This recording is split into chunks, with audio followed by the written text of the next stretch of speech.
بچوں کی عصمت دری کرنے والوں کو سرے عام سزائے موت دی جائے۔ ہمیں سکھاتے ہو، ہم تو ختم نبوت کے محافظ ہیں، ہمیں سکھاتے ہو سید الثقلین نبی الحرمین امام القبلتین وسیلتنا فی الدارین صاحب قاب قوسین محبوب رب المشرقین ورب المغربین جد الحسن والحسین مولانا مولا الثقلین ابی القاسم محمد بن عبداللہ، پر درمیان میں نہ بولو، حدیث کے درمیان نہیں بولو۔ بچیوں کے ساتھ ظلم کرنے والوں کو سرے عام ان کی گردن کاٹی جائے، یہ اصول متعین کر دیا تھا محمد مصطفیٰ۔ ظالم کی صرف نہیں ہوتی، ظالم نامرد ہوتا ہے۔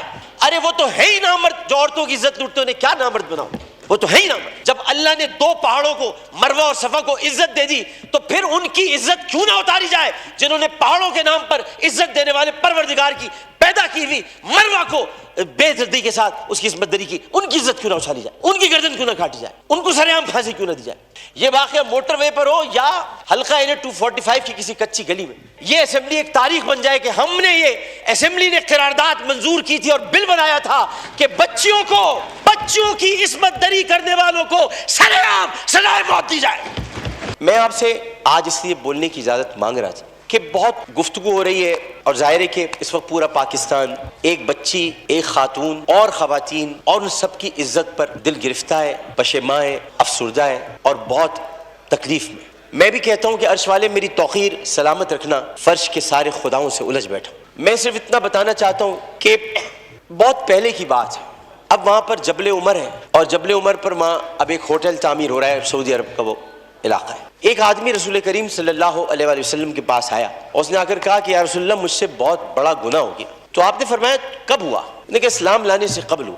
آپ نے فرمایا کہ ٹھیک ہے، اب تم اسلام لے آئے ہو، تمہارے سارے گناہ اللہ نے معاف کر دیے۔ اس نے کہا آپ میری بات سن لیجیے رسول اللہ، میں آپ سے بات کرنا چاہتا ہوں، اپنے دل کا بوجھ ہلکا کرنا چاہتا ہوں۔ آپ نے کہا کہو تم کیا کہنا چاہتے ہو؟ اس نے کہا یا رسول اللہ میری ایک بچی تھی اور میں اس بچی کو جب وہ 5 سال کی ہوئی تو میں اس بچی کو کہا میں چلو تمہیں جنگل لے کے چلتا ہوں، اور میں اس کو لے کر چلا۔ جناب اسپیکر توجہ چاہوں گا، میں اس کو جنگل لے کر چلا۔ اب میں اس لیے لے کر چلا کیونکہ میری عزت پر حرف آ رہا تھا کہ میرے گھر میں بچی کیوں پیدا ہوئی۔ نبی کریم بہت غور سے سن رہے تھے، صحیح بخاری اور صحیح مسلم میں اس حدیث کو بیان کیا، ترمذی شریف میں بہت تفصیل کے ساتھ۔ تو انہوں نے بہت توجہ سے سنا اور کہنے لگا میں جنگل میں لے کے گیا، پھر میں نے ایک گڑھا کھودا، گڑھا کھودنے کے بعد میں نے بچی سے کہا اس میں لیٹ جاؤ۔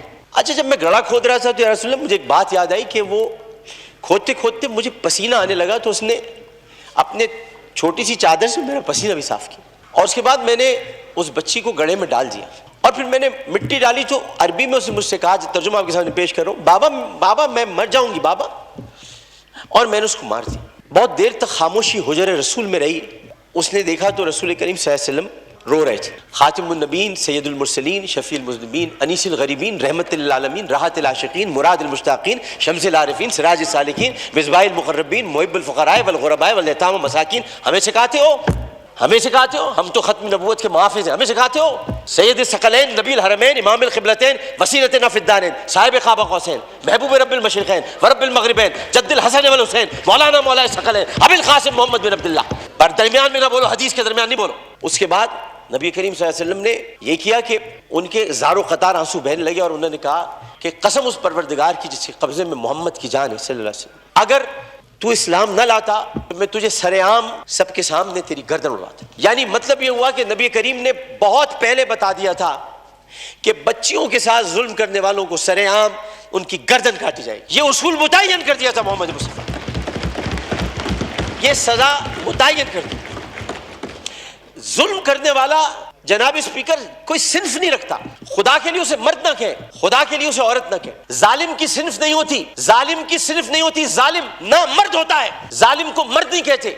میرے بھائی نے کہا ہے فیصل بانڈے نے میں نامرد بنا دوں گا، ارے وہ تو ہے ہی نامرد، جو عورتوں کی عزت لوٹتے انہیں کیا نامرد بناؤ، وہ تو ہے ہی نامرد۔ ہم ظالم کی صنف مقرر کر کے معاشرے کو پھر تقسیم کرتے ہیں، ہمیں کسی کی صنف مقرر نہیں کرنی، ہمیں صرف اور صرف قرآن اور سنت کے مطابق ان سزاؤں کا احیا کرنا ہے جن کی ضرورت ہے۔ یہ واقعہ موٹر وے پر ہو یا حلقہ این 245 کی کسی کچی گلی میں، اس میں یہ بحث ہی نہیں کرنی۔ بحث ہمیں یہ کرنی ہے کہ انسانیت کی تذلیل ہوئی، بحث ہمیں یہ کرنی ہے کہ ہم کیا کر رہے ہیں، بحث ہمیں یہ کرنی ہے کہ اگر ہم ریاست مدینہ کے دعوے دار ہیں تو ریاست مدینہ میں اگر ایسا واقعہ ہوتا تو ہم کیا کرتے، ہمیں یہ کرنا ہے۔ ہمیں قانون سازی کرنی ہے، ہمیں اسمبلی میں بیٹھ کر اس معاملے کو مل جل کر حل کرنا ہے۔ میں کسی کا بھی یہاں زیادہ وقت لینا نہیں چاہتا، میں بہت دل گرفتہ ہوں کیونکہ اس بچی کے گھر میں کوئی کمانے والا نہیں ہے، بنیر سے آئے ہوئے پختون گھرانہ تھا، پٹھان گھرانہ بیچارہ جو وہاں کما رہے تھے. عمر صادق اس کا والد, بہت پیاری سی معصوم سی بچی تھی. ہر بچی معصوم ہوتی ہے, پیاری ہوتی ہے, لیکن جناب اسپیکر سوچیے ایک پختون فیملی کی بچی جو بڑے غیور ہوتے ہیں.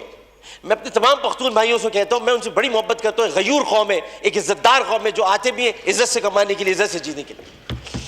چاہے ان کے ساتھ خیبر پختونخوا میں ظلم ہو, چاہے کسی بھی حصے میں ہو, اور کسی بھی قوم کے ساتھ ہو. پاکستان کا ہر قومیت رکھنے والا فرد میرا پاکستانی بھائی ہے. اور میں یہ کہتا ہوں کہ وہ بچی ایک دن جب اس کمرے میں رات بھر اس کو بند کر کے رکھا گیا ہوگا, اور پھر اس کو درندگی کے ساتھ اس کی عصمت دری کرنے کے بعد اس کو جب زندہ جلایا ہوگا, تو کتنی تکلیف ہوئی ہوگی اس معصوم سی بچی مروہ کو. جبکہ قرآن کہتا ہے ان الصفا والمروہ من شعائر اللہ. جب اللہ نے دو پہاڑوں کو, مروہ اور صفا کو, عزت دے دی, تو پھر ان کی عزت کیوں نہ اتاری جائے جنہوں نے پہاڑوں کے نام پر عزت دینے والے پروردگار کی پیدا کی ہوئی مروہ کو بے دردی کے ساتھ اس کی عصمت دری کی, ان کی عزت کیوں نہ اچھالی جائے, ان کی گردن کیوں نہ کاٹی جائے, ان کو سرعام پھانسی کیوں نہ دی جائے. جناب اسپیکر, میں آپ سے صرف یہ بات کہنا چاہتا ہوں. میں شکریہ ادا کرتا ہوں اپوزیشن بینچز کا بھی, میں شکریہ ادا کرتا ہوں اپنی پارٹی کا بھی, میں سب کا شکریہ ادا کرتا ہوں کہ جو اس وقت اس درد کو سمجھ رہے ہیں, جو درد کو سمجھ کر بات کر رہے ہیں, اور جو نہیں چاہتے کہ اس وقت سیاست ہو. ہم میں سے کوئی نہیں چاہتا, اور جو ان باتوں پر سیاست کرے گا معذرت کے ساتھ, پھر وہ سیاست کر رہا ہے, عبادت نہیں کر رہا. وہ عبادت نہیں کر رہا. یہ اس وقت عبادت کا مرحلہ ہے, اور عبادت صرف 5 وقت پروردگار کے سامنے سر جھکانے کا نام نہیں ہے.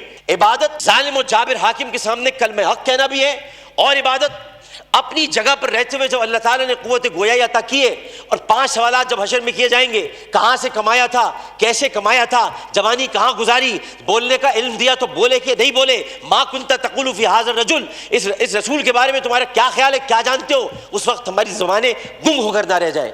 اس لیے ہمیں اپنی اپنی جگہ پر رہتے ہوئے اس کو عبادت سمجھ کر اپنا حق ادا کرنا ہے. میں اتنا کہنا چاہوں گا آخر میں, جناب اسپیکر, میں اس ایوان سے ہاتھ جوڑ کر مطالبہ کرتا ہوں, بحیثیت ان کا ساتھی, بحیثیت رکن قومی اسمبلی, انہی کا ساتھی, انہی کا بھائی ہوں, اپنی بہنوں کا بھائی ہوں, اپنے جب ہمارے اپوزیشن والے ان کی بہنوں کا بھائی ہوں, صرف اتنا کہنا چاہتا ہوں کہ اس اسمبلی میں ہم پتہ نہیں کب رہے, کب تک رہے, کیا رہے, ہمیں نہیں پتا, لیکن ہم جتنے دن بھی رہے, یہ اسمبلی ایک تاریخ بن جائے کہ ہم نے, یہ اسمبلی نے قرارداد منظور کی تھی اور بل بنایا تھا کہ بچیوں کو میں ہر قتل کی بات ہے, بچیوں کی عصمت دری کرنے والوں کو سرعام سزائے موت دی جائے.